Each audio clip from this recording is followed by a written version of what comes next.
Hola, buenas tardes. Mi nombre es Bernardo Marinati, soy el médico de la empresa y hoy vengo a hablarles de un tema que es primeros auxilios. Los primeros auxilios son aquellas medidas o actuaciones que realiza el auxiliador en el lugar en donde ocurrió el accidente, generalmente con material prácticamente improvisado hasta que llega el personal especializado que va a darle otro nivel de atención al accidentado. Los objetivos de los primeros auxilios son conservar la vida, evitar complicaciones físicas y psicológicas, ayudar a la recuperación del herido y asegurar el traslado del mismo a un centro asistencial apropiado. Los principios de los primeros auxilios son, en primer lugar, protegerse el auxiliador a sí mismo, no exponiéndose a un riesgo después de analizar la escena. Si en la escena del accidente hay riesgo, el auxiliador debe minimizarlos antes de actuar. Y en relación al herido, se debe movilizar solo si en el lugar donde se encuentra corre un riesgo de lesionarse más. Y cuando se debe movilizar, se debe hacer manteniendo siempre el eje cabeza, cuello, tronco, es decir, transportarlo siempre manteniendo y respetando ese eje. En segundo lugar, hay que avisar, hay que llamar por teléfono al número 107, al 911, decir el número de heridos, qué tipo de heridas hay o qué tipo de lesión tienen, mejor dicho, cuántas personas son y si hay algún factor extra que pueda agravar la situación, como por ejemplo un poste de luz caído, como por ejemplo que la persona esté en la cinta asfáltica, etc. Y el tercer punto es socorrer. Es la finalidad principal de los primeros auxilios. Pero para hacerlo es necesario hacer una evaluación del herido. Se habla de que las normas generales son las siguientes: actuar solo si uno sabe qué va a hacer, actuar con tranquilidad, efectuar revisiones permanentes de la víctima, no quedarse con la primera impresión. Cuando hace falta, dar órdenes que éstas sean claras y precisas y ver la seguridad de la escena, como decíamos antes. ¿Cuáles son las situaciones frente a las cuales nos podemos encontrar con una persona que sufrió un accidente? Básicamente, personas que tienen lesiones en partes blandas y personas que tienen lesiones en partes óseas. Las lesiones de partes blandas son básicamente las heridas, las lesiones contusas y las quemaduras, y las lesiones lesiones óseas son las fracturas, los esguinces y las luxaciones. Dentro de las lesiones de partes blandas tenemos heridas. La herida es toda solución de continuidad que se produce en la piel. Hay un corte, por ejemplo, que produce un sangrado, que son los dos elementos, junto con la infección, que complican ese tipo de lesión en partes blandas llamadas heridas. Tipos de heridas. Yo les voy a pasar un archivo en donde van a poder visualizar lo que les voy a describir ahora teóricamente. Una es la abrasión, que sería lo que nosotros conocemos como el raspón, un raspón que deja ver bien la superficie, una parte bien roja de nuestro organismo. La lesión incisiva, que es una herida cortante. La laceración, que es una herida cortante, pero con bordes no tan finos. La punzante, es un elemento clavado, por ejemplo, un clavo. La amputación, que es la pérdida de una parte del cuerpo. Y la avulsiva, que se conoce vulgarmente como la tapita. ¿Qué se hace con una herida? Lo primero es reconocer la ubicación, el tamaño, si sangra o no sangra. Para eso hay que descubrir el lugar, para poder llevar adelante una observación directa, y la vemos. Si el sangrado no es mucho, es una herida superficial, lineal, uno puede lavarla, curarla, vendarla y enviar a la persona a un médico para que haga el seguimiento. Ahora, si en la persona, si esta persona tiene un sangrado, porque una de las complicaciones que tiene la herida más graves y urgentes son las hemorragias que pueden llegar a matar a una persona, lo que debe hacerse es colocar sobre la zona sangrante un apósito, que puede ser una remera. ¿Se acuerdan que al principio habíamos dicho que muchas veces el auxiliador auxilia en el lugar del hecho con elementos que tiene en el lugar, improvisados? Puede ser una remera, se saca la remera y lo pone sobre el lugar de la herida, presionándolo, evitando de esta manera que la hemorragia continua. No hay que hacer torniquetes, ¿sí? Y tampoco aplicar ningún remedio casero sobre las heridas. Ustedes van a ver, a lo mejor, yo ahora dije no hay que hacer torniquetes, a lo mejor después ven que una ambulancia le pone una gasa y lo ata sobre una herida, y entonces dice, pero Marina te dice que no había que hacer torniquetes, esto lo están haciendo. Una cosa es el vendaje compresivo sobre la herida, le ponen un apósito y lo aprietan con una venda, y otra cosa es hacer un torniquete, con lo cual se busca que se corte la circulación desde el lugar donde está aplicado el torniquete para distal. Son dos cosas totalmente diferentes. Decíamos, una de las complicaciones de las heridas, que es una solución de continuidad de la piel, es la hemorragia y la otra es la infección, y la infección se hace con un control de la evolución de la herida, y nosotros nos vamos a dar cuenta que se infecta cuando aparece mayor enrojecimiento, hinchazón de los bordes, se vuelve a iniciar el sangrado, secreción amarilla, lo que amerita, digamos, estos elementos ameritan, la consulta inmediata con un médico. Otra lesión de partes blandas son las contusas, ¿sí? Que pueden ser de dos tipos, la equimosis y los hematomas. Las equimosis son los cambios de coloración en la piel sin que se produzca ningún tipo de abultamiento. Ustedes van a ver que es muy común cuando se golpean, no muy fuerte, que va a aparecer un cambio de coloración en la piel, digo yo mientras me busco a ver si tengo alguna ahora, pero sin que se produzca una colección sanguínea por debajo, es decir, que la superficie de la piel se mantiene plana, lo que pasa es que cambia de color.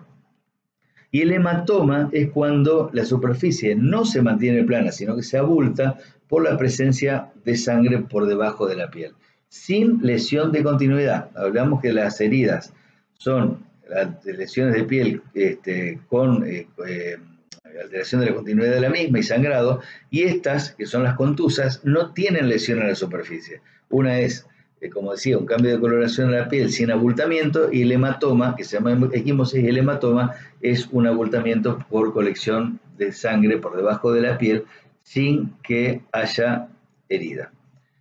¿Qué se hace? Aplicar compresas frías, compresas, digamos, hielo dentro de una bolsa, esto envuelto en un trapo, se lo moja un poquito y se lo aplica sobre el lugar. Esto se hace así para evitar las quemaduras. Se pueden hacer antiinflamatorios y siempre la consulta al médico. Y la tercera lesión de partes blandas son las quemaduras. Las quemaduras son un tipo específico de lesión de tejidos blandos producidos por agentes físicos, químicos, eléctricos o radiaciones. Los agentes físicos pueden ser sólidos, pueden ser líquidos, pueden ser gases, vapores, fuego directo. Los eléctricos es la electricidad industrial, la médica, la electricidad atmosférica también. Y los radiantes, el más común el sol, pueden ser también rayos X y energía atómica.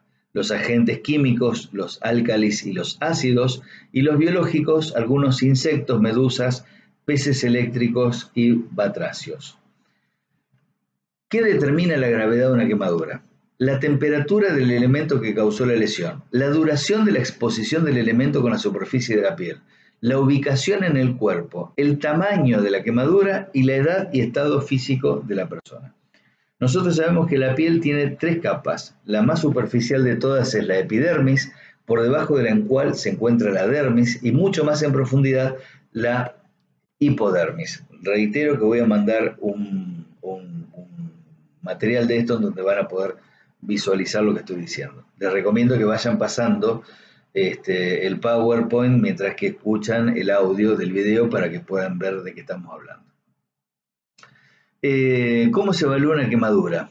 En relación a la profundidad, cuánto en profundidad produjo lesión, extensión, cuánta superficie tomó, dónde está ubicada y la edad de la persona. Hablamos de 3 grados de quemadura, grado 1, grado 2 y grado 3. La de grado 1 es la más conocida por todos, que es la quemadura que produce, por ejemplo, el sol. La de grado 2, que también la conocemos todos, que es la que produce ampolla, es un poco más profunda, ya afecta la dermis. Y la de grado 3 es hay una destrucción masiva de la piel y toma epidermis, dermis e hipodermis, y es la única que no duele. Y no duele porque es tan profunda que quema incluso las terminales nerviosas. Volviendo a repasar, la de grado 1, que la que con mayor frecuencia la produce es el sol, afecta solo la epidermis. La de grado 2, hay enrojecimiento, dolor, hinchazón y ampolla. Fundamentalmente la ampolla es el elemento diagnóstico más fácil de ver. Y la de grado 3 es la más profunda, no duele y es la más grave. Bueno, los síntomas ya sabemos que hay un dolor intenso, la formación de ampolla, inflamación del área afectada, etc. Hay una serie de imágenes que después la van a ver cuando vean el material. Diferencia entre adultos y el niño. Es obvio que el niño tiene una piel mucho más fina que el adulto, por lo tanto, una quemadura con la misma temperatura, el mismo elemento, va a ser más grave en un niño que en un adulto. Los segmentos corporales son diferentes, es decir, que a lo mejor lo que es la palma de mi mano ocupa casi la totalidad del tórax, la cara anterior del tórax de un niño. Entonces la extensión de la quemadura que puede producir un mismo elemento es muy superior en un niño a un adulto. Y también hay un tema que es fundamental, que es la capacidad de reacción cardíaca y renal y respiratoria, la diferencia con el adulto, que hace que el niño tenga más susceptibilidad, o sea, más fácil en el niño que se complique que en el adulto. Lo primero que hay que hacer es tranquilizar a la víctima.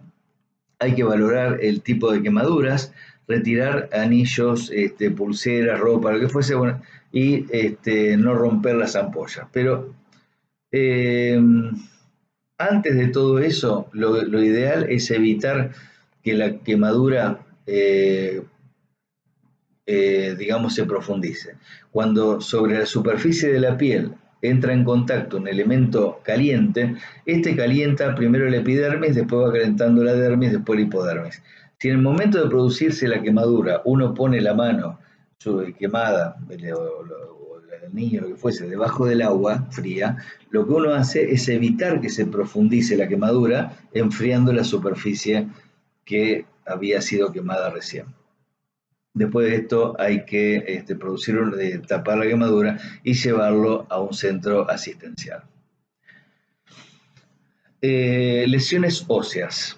Nosotros dijimos que recién hablamos de lesiones de partes blandas, que son las heridas, alteración en la continuidad de la piel, con sangrado como primer elemento de complicación y la infección como segundo.